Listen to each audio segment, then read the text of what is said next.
There's a lot of weird things going on with Charlie Kirk, but specifically the restrictions of freedom of speech when it comes to those who are celebrating Charlie Kirk's assassination.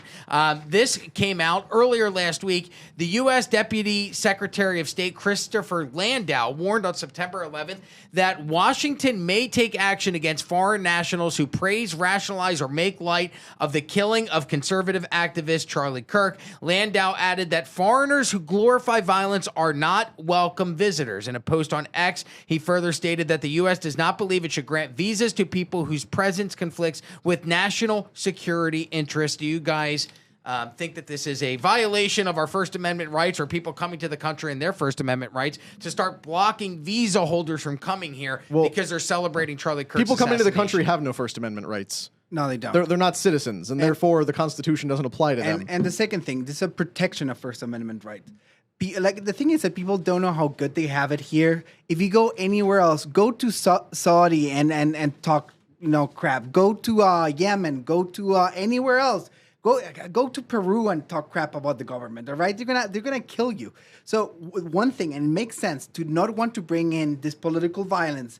That if you talk you're saying the wrong words, you're gonna get assassinated. So if we're gonna have visitors in this country, they better understand how important freedom of speech is, to America. And that's the point. Charlie wasn't even a political office holder. Like, he was not elected. This was a private citizen. Yes, he had a large media platform, but this was not an elected official. So it's not even commenting on the assassination of a president or a congressman. This was a private citizen that you are rejoicing in his murder.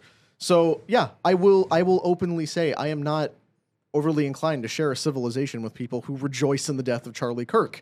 The problem is the Americans who are saying anything about it. You can't really do anything about them. They're here. They live here. They do have First Amendment rights. The ones that cross over into incitement or, like Jimmy Kimmel, actually break the law by misrepresenting the facts of a crime deserve the consequences they get. But if we have the ability to stop people from coming into the country after they celebrate the death of Charlie Kirk or any other event, if they're mocking the cancer diagnosis for Joe Biden, attempted assassination of Donald Trump, if they are dancing in the street as the towers fall on September 11th, all of these people and more should be banned, and that's a good thing. Now, it's a slippery slope. You know what I mean? Because now we agree with this, and you need to think about the other side. Like, when they come into power, they're going to ban people that believe there's only two genders? Because that could be it. You know what I mean? They're going to ban people that are Christians from coming in. Like, so all these things, you need to think about the two sides of it. Like, I wholeheartedly agree that, this is a protection of freedom of speech.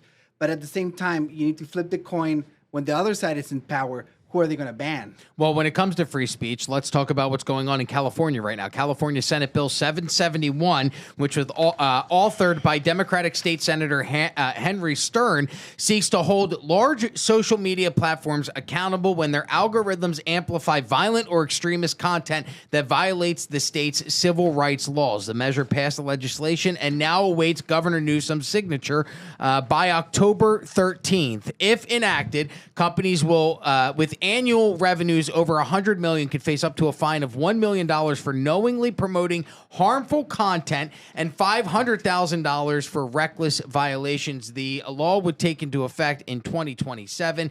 Advocates say that SB 771 does not criminalize speech, but instead focuses on corporate responsibility for algorithmic amplification. However, critics warn that the bill risks eroding free speech protections and could backfire by incentivizing platforms to censor lawful speech preemptively.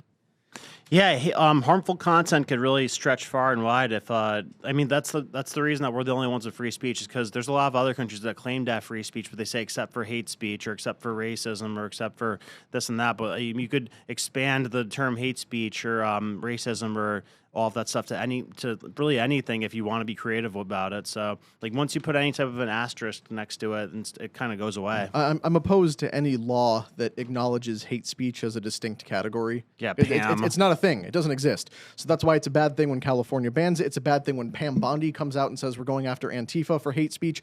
No, you're not. Nobody wants you to go after Antifa for hate speech. Idiot. We want you to go after Antifa for inciting violence and committing acts of domestic terrorism. And the people that are funding those domestic acts of terrorism and these violent protests that people are often claiming are peaceful in nature, but the videos are couldn't be more contradictory. I don't care what Antifa says. I care what they do, and what they do is kill people and burn things and tear cities down. So it's not a fundamentally bad idea of wanting social media platforms and big public platforms to have something in place to crack down on violent content if, again, it violates laws against incitement.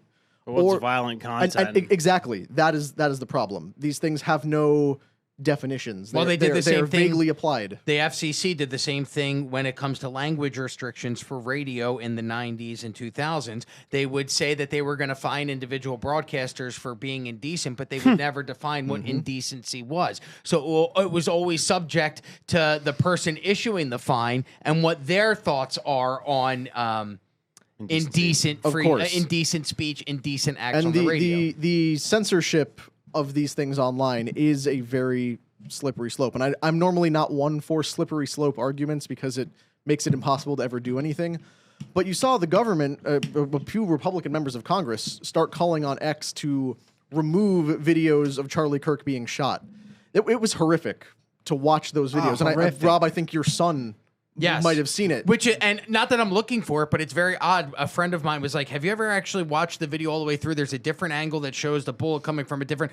But I can't find the original videos that were flooding the algorithm at the time that the shooting took place. Again, not looking for it, but yes, I'd like to see what they're telling me is an alternative theory when it comes to the actual assassination, to go and search for that. Like, I don't want you guys to think I'm just sitting at home watching Charlie Kirk get shot in the neck and that's what gets my rocks off. No, somebody said, hey, there's an alternative theory as to how this shooting took place.